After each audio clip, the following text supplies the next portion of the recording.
An event requires people, and people don't just show up without much notice to something when they haven't yet built up a little bit of that know, like, and trust with the person who's hosting the event. They definitely don't get on a plane without a little bit of that. How are entrepreneurs like us daring bravely to build a stage, ditch the sweatpants, and step up to the mic?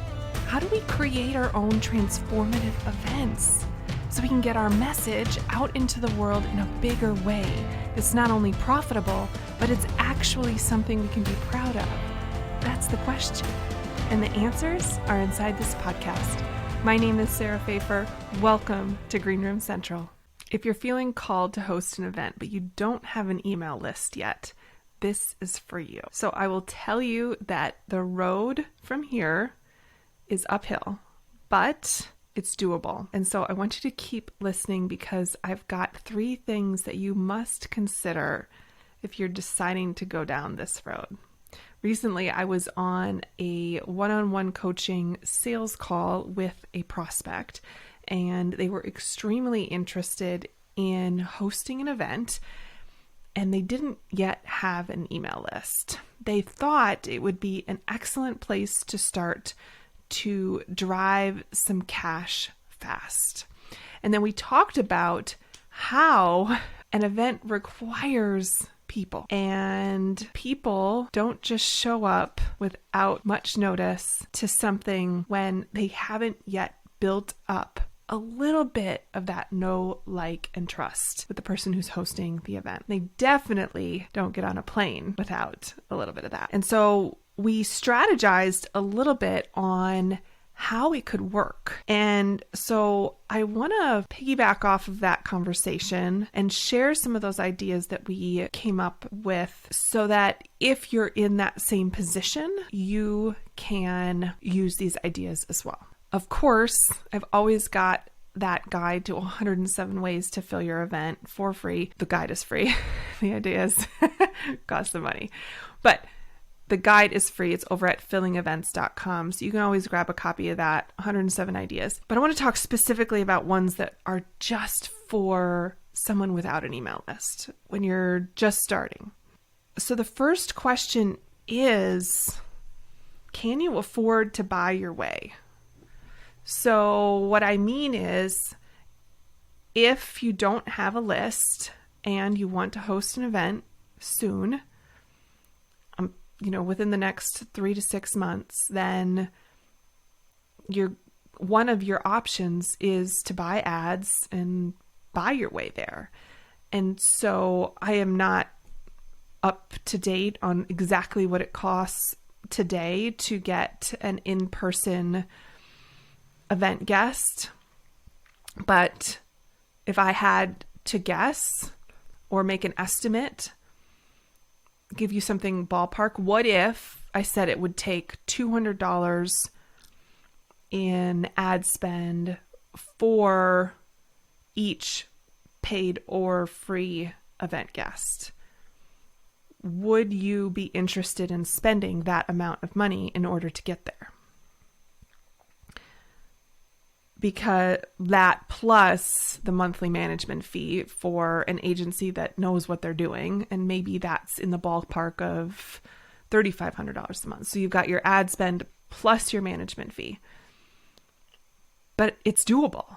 Run those ads to a webinar funnel and go teach live and make the offer to come to the event. It's absolutely doable, but it comes at a price. So you'll have to work with your ad specialist to determine what is a ballpark range for what it would cost for your niche in the time frame that you want to bring in those event leads, because obviously every time of year comes with different event ad costs. So have a conversation heart to heart with an ad strategist and see what you're up against. Maybe it's not 200, maybe it's 50, maybe it's 500. I don't know what it is for you. But if money isn't an object and you can afford to buy your way there, this is an option. And a really effective one. I've seen it work.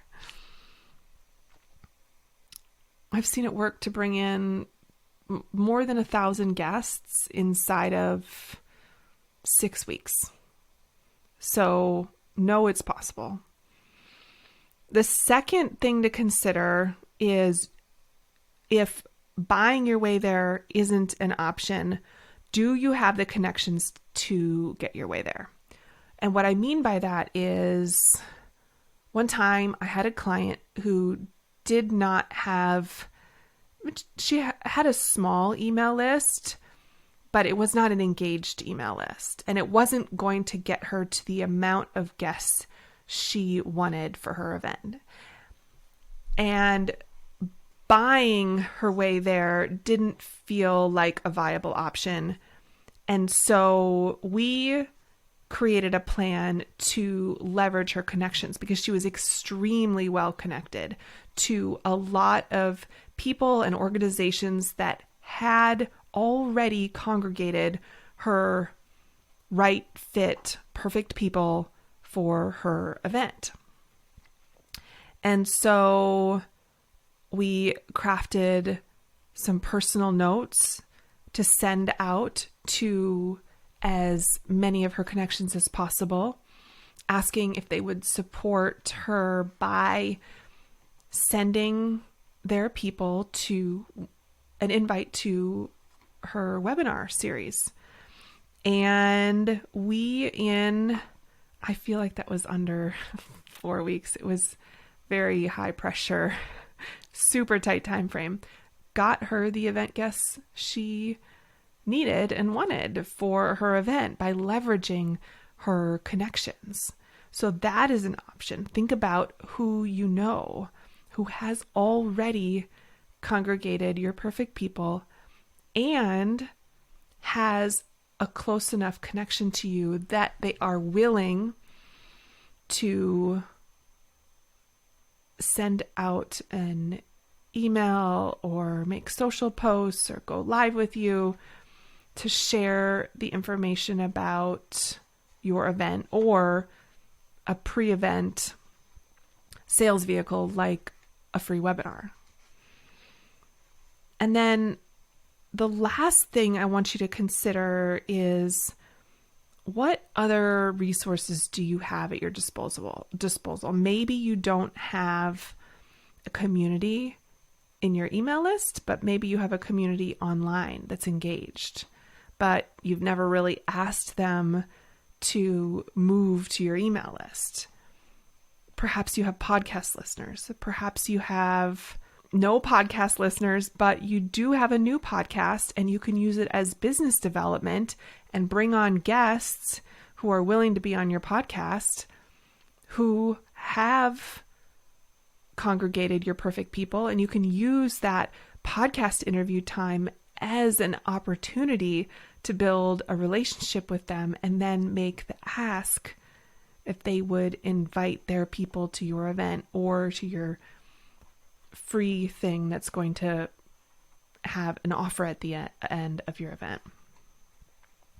And maybe you have a social following, again, that hasn't been turned into an email list, but you could do some things to move them swiftly to your email list so that you can, or a free event like a webinar where you can start to sell them. I hope that it gave you some perspective, this conversation that we had today, because while it's not my preference that people start their business by hosting an event, I know that people do it all the time. It is just some people's preferred medium, and I want to support you if that's your choice and desire, but also I want to make sure that you are going into it eyes wide open, knowing it will take a significant amount of effort and planning and a runway of time in order to move those guests into registered guest status from prospects. I hope that this gave you some actionable tips, some inspiration, so that you can decide what the next right action is for you. I'll tell you that after we had that conversation about the potential of working together one-on-one to help that prospect that in that recent sales call that I was on get to their event within, they wanted to have the event within 6 weeks or so. They wrote to me afterwards saying the call was so valuable and it gave them the perspective they needed to realize an event may not be the quick cash infusion they were looking for, quick, easy cash infusion they were looking for, because they don't have a list, because they don't have connections, and because they're not in a position to buy their way there. And so they decided to postpone it for 12 to 18 months and really use this time with huge amounts of intention to build up their list. And when I saw that note come in, I said, yes, I really applaud your decision. I support it. I'm cheering you on. We can work together when the time comes. But I love that you've decided to put in the work of doing the list building. And it takes time. It takes time. But I've given you some ideas today that if time isn't an option, you have other ways around that. You can buy your way there, leverage connections, or any of those other ideas I gave you. I hope this was helpful. If it left you with some questions, slide those into my DMs over on Instagram. And I appreciate you hanging out with me today. This was so fun. Take care. Thank you for listening to the Green Room Central podcast. If you loved this episode, then please take a screenshot on your phone and post it to Instagram, and be sure to tag @SarahPfeiffer and let me know why you liked it and what you'd like to hear, or who you'd like to hear from in the future. That'll help me know what to create for you. Also, if scaling events in your business sounds like something you want to tackle this year and you need a coach, let's connect to see if one-on-one coaching is for you. Just go to greenroomcentral.com. You and I can work together one-on-one throughout the course of the year and dive deep into the inner workings of your events and business.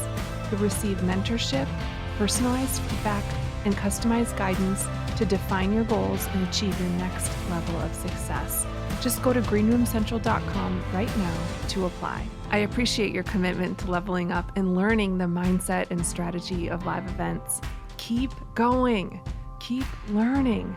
If you want more, head over to greenroomcentral.com for show notes and all the links from today's episode.